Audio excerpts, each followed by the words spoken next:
Instaliranje glave trimera. Glava trimera Husqvarna ne mora se otkloniti radi zamjene flaksa. Prvo, odvojite poklopac glave trimera tako što pritisnete dva odubljenja na glavi i jednostavno ga povučete. Uklonite namotaj i bacite ostatak flaksa. Dok različite glave mogu imati različite količine flaksa, za ovaj trimer koristit ćemo 4,5 metra flaksa. Držite krajeva flaksa jednom rukom i drugom rukom nađite sredinu flaksa. Držite namotaj u lijevoj ruci. Na srednjem namotaju nađite usjek i u njega zakačite sredinu flaksa i namotavajte ga u lijevo i desno.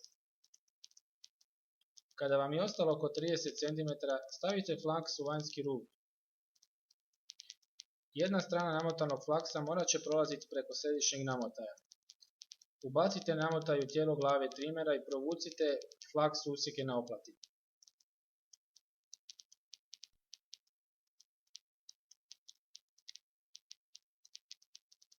Sada ponovno namjestite poklopac glave na trimer.